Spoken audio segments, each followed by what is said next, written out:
nous avons tous la responsabilité redoutable de faire de la Côte d'Ivoire une nation unie, pacifique, fraternelle, soucieuse de son développement pour le meilleur avenir de tous ses enfants. Félix Houphouët-Boigny. Après la vidéo consacrée à la vertu de la générosité la semaine dernière, qui a bouclé un peu les deux vidéos consacrées à cette belle vertu, nous allons évoquer aujourd'hui une vertu importante aussi, mais que les Ivoiriens pratiquent très peu malheureusement. Et cette vertu, c'est celle de la ponctualité.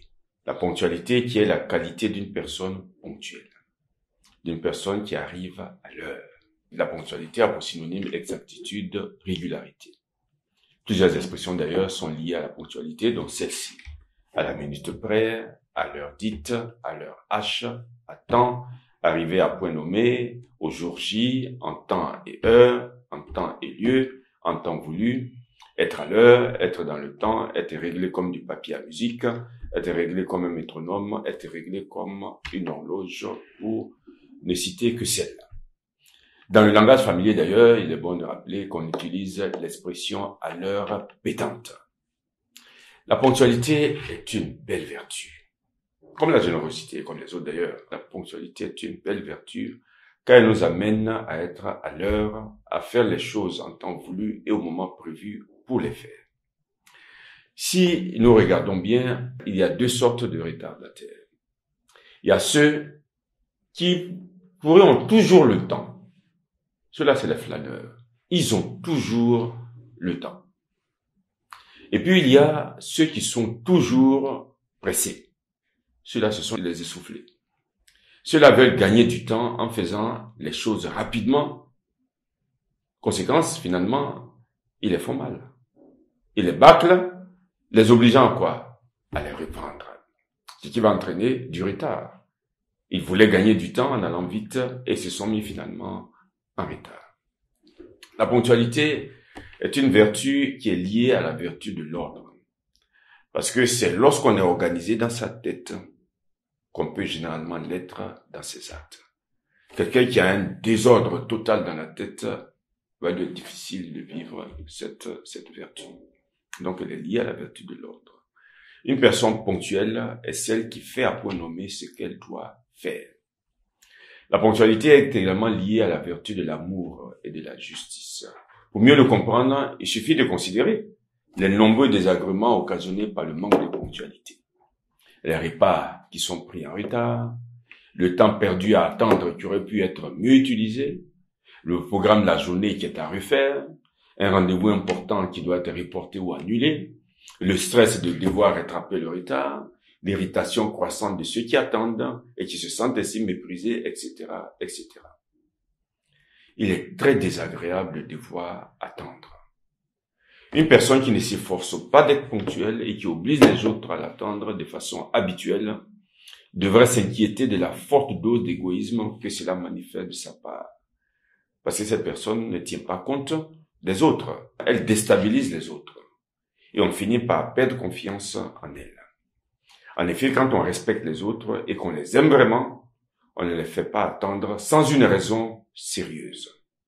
Nous connaissons tous l'adage que nous avons sans doute utilisé quelquefois. La ponctualité est la politesse des rois. La ponctualité est un signe de grandeur, d'une grandeur d'âme qui appelle le respect de tous, inférieurs comme supérieurs. La ponctualité est une preuve de délicatesse envers les autres. Il faut indiquer que la ponctualité ne se limite pas à être à l'heure à un rendez-vous. Elle concerne également le règlement ponctuel à la date prévue d'une dette ou d'une facture. Si tu as emprunté de l'argent et que tu dois rembourser dans 2 jours, lorsque les 2 jours arrivent, il faut rembourser, il faut être ponctuel là-dedans. Lorsqu'on émet une facture et qu'elle doit être payée à telle date, il faut payer à cette date. La ponctualité concerne aussi la tenue d'une promesse ou d'un engagement au moment indiqué. Elle concerne aussi la réalisation d'un travail dans les délais prévus. Elle concerne le respect des horaires de travail en sorte d'arriver à concilier obligations professionnelles et obligations familiales, etc., etc. Voilà. Le champ de la ponctualité est très large. Il peut arriver occasionnellement, parce qu'en fait les hommes ne sont pas des robots, heureusement. Il peut arriver occasionnellement de manquer de ponctualité. Personne ne peut garantir être ponctuel à tous les coups, parce qu'il y a des situations impondérables. Il peut arriver occasionnellement de manque de ponctualité. Et dans ce cas, qu'est-ce qu'il faut faire? Il faut prévenir les personnes qui nous attendent de notre retard probable, en indiquant, si possible, la durée de ce retard. Ou alors, s'il s'agit d'un oubli, ou s'il est impossible de prévenir les personnes à temps, il faut veiller à s'excuser par la suite de ce retard. Mais on ne devrait pas faire du retard une habitude, ni le considérer comme normal, ni encore moins comme un signe d'autorité ou de pouvoir. Et s'il est outrageant de faire attendre un supérieur, il est blessant de faire attendre un égal ou un inférieur.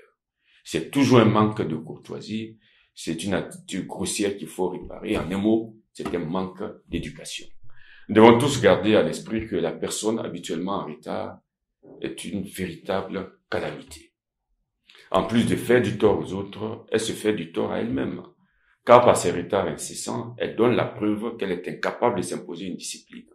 Soit qu'elle traîne et gaspille son temps, soit qu'elle veuille faire plus de choses qu'elle ne le peut, oubliant les proverbes africains suivants.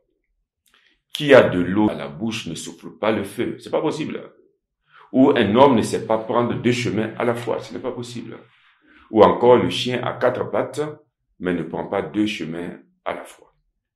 Comment pourrait-on devenir plus ponctuel? Par exemple, en prenant le temps au sérieux, en évitant de remettre les choses à plus tard, sous prétexte qu'on aurait encore du temps devant nous, en mettant à profit le temps présent pour faire ce qu'on doit, en organisant ces journées avec une bonne répartition des différentes tâches à accomplir et des moments de repos, et même la prise en compte d'éventuels imprévus ou contretemps, en évitant le surménage et l'éparpillement, en sachant partir à temps pour être à l'heure, avec la prise en compte des fréquences d'embouteillages, etc., etc. Alors, on a très souvent ici en Côte d'Ivoire une excuse, ce sont les embouteillages.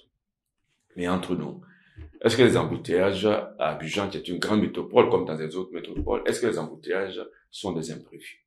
Alors, il faut intégrer les embouteillages pour pouvoir arriver à temps et donc partir plus tôt en tenant compte des embouteillages pour arriver à temps. Sinon, nous allons passer toute l'année à être en retard en disant toujours les embouteillages qui ne vont pas disparaître par une baguette magique. Il faut tenir compte de cela.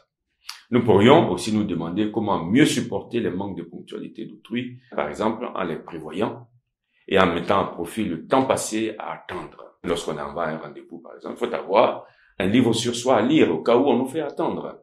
Il faut avoir un travail à faire, un dossier à étudier, un courrier à préparer, un document à rédiger, à corriger, une liste de courses à faire, un projet, etc., etc. C'est-à-dire, il faut pas aller à un rendez-vous, on nous fait attendre 1 heure, et puis on est là 1 heure à ne rien faire. C'est vrai que dans certaines salles d'attente, on met la télévision, tout ça, etc., mais on ne va pas passer, on n'est pas allé pour regarder la télévision, on est allé à un rendez-vous, et donc il faut prévoir cela. S'il y a du retard, qu'est-ce que je fais? Eh bien, je travaille. J'ai quelque chose à lire, j'ai un dossier à faire, etc., etc. Il faut avoir toujours quelque chose à faire. D'ailleurs, il est recommandé d'avoir toujours quelque chose à faire pour ne pas passer son temps dans l'oisiveté et finalement tomber dans la paresse.